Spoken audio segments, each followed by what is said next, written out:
Assalamualaikum warahmatullahi wabarakatuh. Apa kabarnya nih teman-temanku semua, para pejuang cuan, pejuang sangkuters, asik ya. Gimana kabar kalian? Semoga kalian dalam keadaan sehat semua dan saya doakan sukses semua tentunya buat kalian. Amin. Mantap jiwa ya. Dan tetap ya kan kawan, secangkir kopi harus selalu ada buat menemani kesempatan kali ini teman-teman.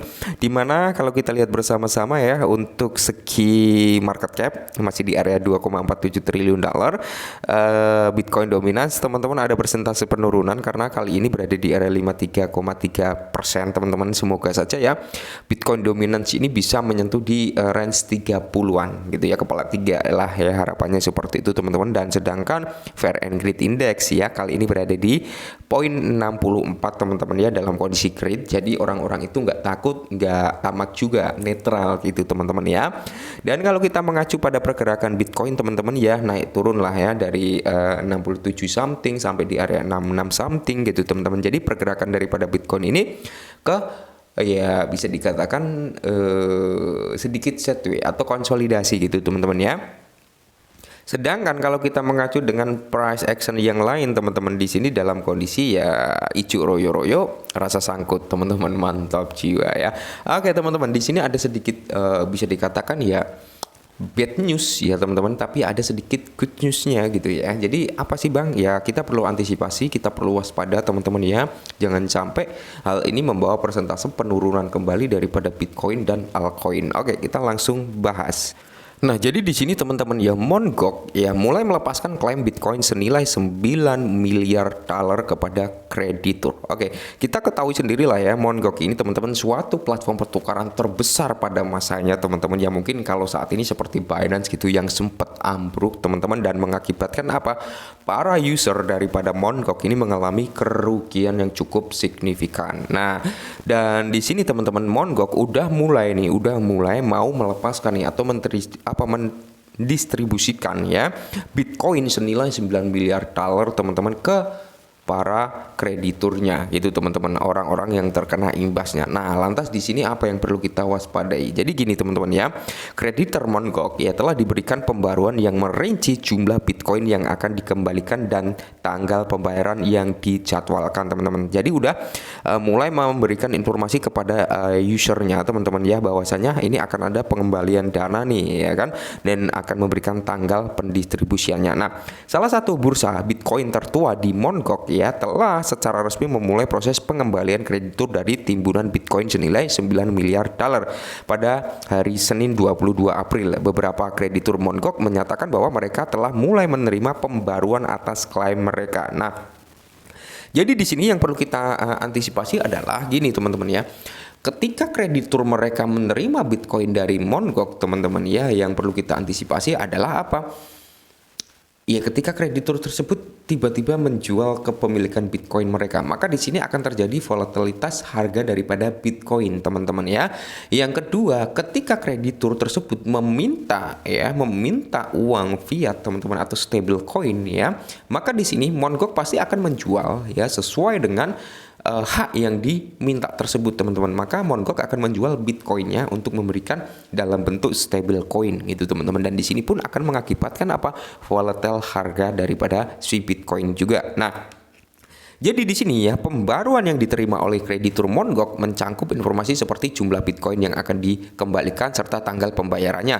Prince Dixon, kepala eksekutif of the Chain Capital, membeli klaim Mt. Gox, mengatakan bahwasanya ini pertama kalinya kami melihat pembaruan status pembayaran seperti ini yang merupakan pertanda baik dan langkah ke arah yang benar. Ya, jadi mereka semua udah mendapatkan email nih bahwasanya akan mendapatkan jumlah Bitcoin sekian ya kan, akan diberikan tanggalnya nanti tanggal sekian, mungkin seperti itu teman-teman. Jadi kita perlu wait and see juga, perlu memantau juga. Nah, sebenarnya momentum seperti ini akan menjadi momentum yang cukup bagus bagi teman-teman semua yang mengharapkan harga Bitcoin kembali dump ya. Kenapa? Karena rata-rata banyak orang yang merasa ketinggalan, bahwasanya wah saya udah telat nih untuk masuk ke sektor altcoin nih ya, harganya udah mulai recover gitu. Banyak orang yang mengeluh seperti itu terhadap saya juga teman-teman. Sebenarnya gini ya, Belum ketinggalan, kita ini belum puncak bull run kok ya. Kita baru mau merilis atau dalam tahap perjalanan ke mini bull run terlebih dahulu. Jadi ini masih early, masih awal untuk kita masuk ke sektor altcoin ya. Cuman jangan sampai all in gitu teman-teman ya.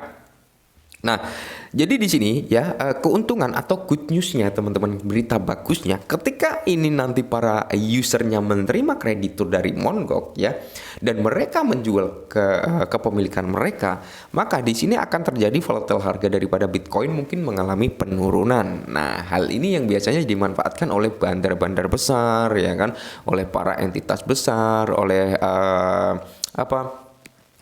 venture capital gitu teman-teman, untuk mendapatkan harga yang jauh lebih murah. Cuman bagi pemain retail ini adalah bencana alam, karena apa? Mereka tentunya mau masuk lagi udah nggak ada dana dingin ya kan, berharap kita segera dapat cuan, bisa mengubah hidup kita gitu ya kan. Cuman kembali lagi di sini ya.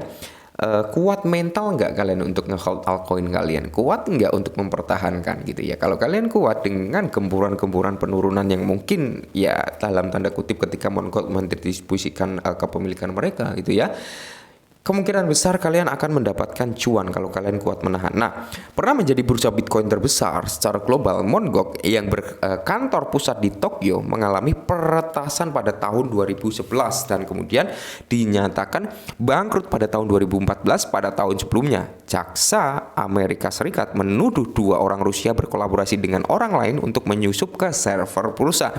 Menurut data dari Arkham Intelligence, platform yang sudah tidak berfungsi ini masih memiliki sekitar berapa? 137.892 Bitcoin senilai 9,2 miliar ya.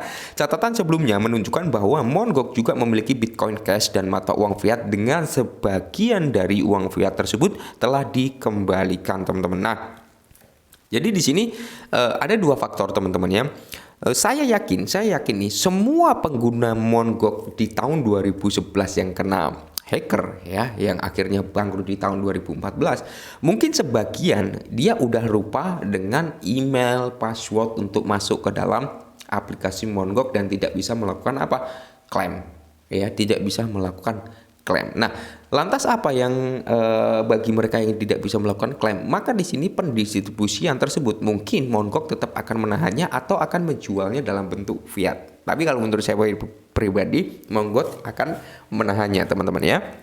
Nah, jadi di sini ya kita harus terima lapang dada ketika memang di sini tidak sesuai prediksi gitu teman-teman ya. Jadi kita harap waspada dan hati-hati, tetap ya kuatkan mental ya kan, jaga psikolog kalian, jangan pernah berpikir cuannya aja teman-teman, tapi kita harus berpikir resikonya juga. Kalau kita hanya memikirkan wah saya masuk kripto nih ingin kaya dalam waktu semalam, tiba-tibanya terjadi rungkat, ya udah kita tentunya akan mental kita yang akan tergoyahkan. Tapi kalau kita berpikir saya masuk ke token A nih, saya riset dulu, resikonya kalau ini begini berarti saya akan mengalami kerugian begini. Tapi kalau ini begini begitu, maka saya akan mengalami keuntungan sekian. Nah, jadi kalian udah terima nih ya kan resiko dan keuntungan yang akan kalian terima nantinya gitu ya.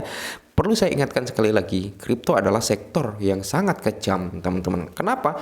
Karena di sini bisa naik ribuan persen hanya hitungan menit, bisa dumping sampai kerak bumi Palung Maria itu hanya hitungan detik juga bisa, teman-teman. Jadi kalian tetap harus semangat, kurangi sambat, tetap disclaimer, kuatkan mental, iman kalian. Oke, mungkin ini dulu ya sedikit informasi, semoga membantu dan salam cuan.